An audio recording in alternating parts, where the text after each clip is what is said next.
नमस्कार दोस्तों, राजस्थान वासियों के लिए एक बार फिर बड़ी घोषणा हो गई है। अब किसानों को बड़ा फायदा मिलेगा। अब इतने रुपये आएंगे किसानों के खातों में। राजस्थान सरकार की इन 3 बड़ी योजनाओं में आपको फ्री में फायदा मिलता रहेगा। सरकार ने बड़ा ऐलान कर दिया। चुनाव से जुड़ी बड़ी खबरें आ रही है। सरकारी कर्मचारियों के लिए भी सरकार ने बड़ा ऐलान कर दिया है। पहली बड़ी खबर, कांग्रेस ने यहाँ जीत ली जंग तो राजस्थान में रिवाज में बदलने में कामयाब हो जाएंगे अशोक गहलोत। हम बात कर रहे हैं आदिवासी बहुल सीट बांसवाड़ा की। माना जाता है कि यहाँ से जिस पार्टी का विधायक बनता है, प्रदेश में उसी पार्टी की सरकार बनती है। पिछले 56 साल का इतिहास खंगाले तो केवल 2 बार ही ऐसा हुआ जब बांसवाड़ा सीट से जीते विधायक को विपक्ष में बैठना पड़ा। इसलिए इस सीट को सीट भाग्यशाली या सिकंदर सीट कहा जाता है।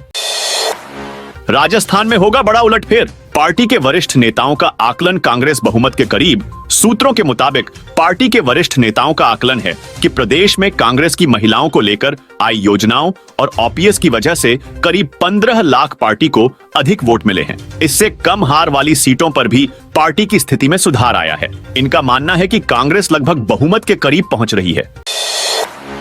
भांजे की शादी में भरा 1,31,00,000 का मायरा। राजस्थान में मायरा भरने की प्रथा को लेकर एक बार फिर नागौर चर्चा में है। सोमवार को एक किसान ने अपने भांजे की शादी में 1,31,00,000 रुपए का मायरा भरा। मायरे में 21 लाख रुपए कैश, 28 तोला सोना, 75 लाख का एक प्लॉट, 15 लाख की कार और अन्य सामान दिया।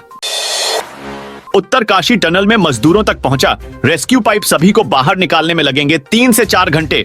12 नवंबर से फंसे 41 मजदूरों को बाहर निकालने का काम जारी है। रेस्क्यू के लिए सुरंग में डाला गया पाइप मजदूरों तक पहुंच चुका है। अभी एनडीआरएफ टीम 2 मीटर आगे तक पाइप और डालेगी। इसके बाद 16 दिन से फंसे 41 मजदूरों को टनल से बाहर लाया जाएगा।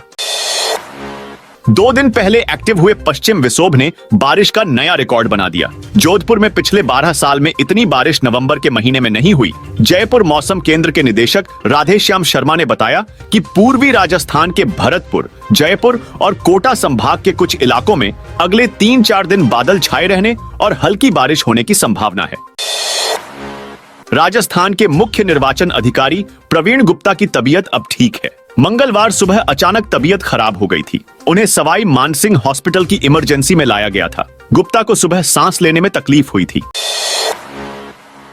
राजस्थान विधानसभा चुनाव में इस बार महिलाओं ने वोटिंग में पुरुषों को पीछे छोड़ दिया। 199 विधानसभा सीटों पर 62% वोटर्स ने अपने मताधिकार का प्रयोग किया। इनमें महिलाओं का वोटिंग प्रतिशत 74, 72 और पुरुषों का 74, 53% रहा। 23 सीटों में महिलाओं ने बम्पर वोटिंग की। जैसलमेर में स्पाइस जेट ने अपनी हवाई सेवाओं को 1 दिसंबर से शुरू करने का प्लान किया है। इसके तहत जैसलमेर से दिल्ली के लिए एक फ्लाइट 1 दिसंबर से रन करेगी। दिल्ली जैसलमेर फ्लाइट का किराया 7,000 रुपए रखा गया है।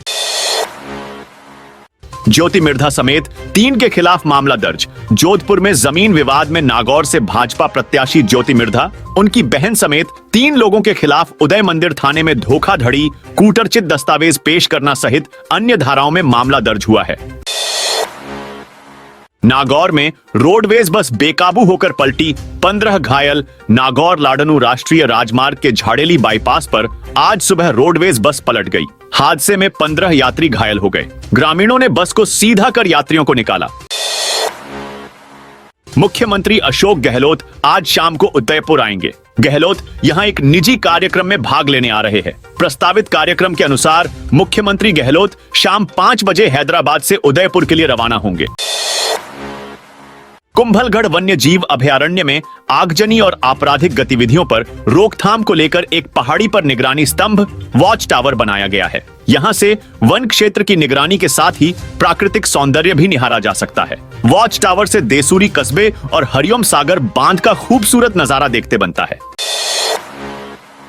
रोडवेज बस का ब्रेक फेल, महिला को मारी टक्कर। रोडवेज बस बैलेंस बिगड़ने पर कैंटीन में घुस गई। हादसे में एक महिला घायल हो गई, जिसके बाद ड्राइवर भाग गया। मामले की जानकारी पर भीलवाड़ा की सुभाष नगर थाना पुलिस मौके पर पहुंची। राजसमंद में आज तीसरे दिन भी दोपहर तक सूरज नहीं निकला। वह बादलों का डेरा जमा हुआ है। आज सुबह से शहर सहित आसपास के क्षेत्रों में कोहरा जमा हुआ है, जिसके चलते 2 व्हीलर व 4 व्हीलर चालकों को परेशानी का सामना करना पड़ा। प्याज के बाद अब लहसुन के दाम बढ़ने लगे हैं। अभी लहसुन 70 रुपए से लेकर 80 रुपए पाव में बिक रहा है। दीपावली से पहले यह भाव 30 से 80 रुपए किलो ही था।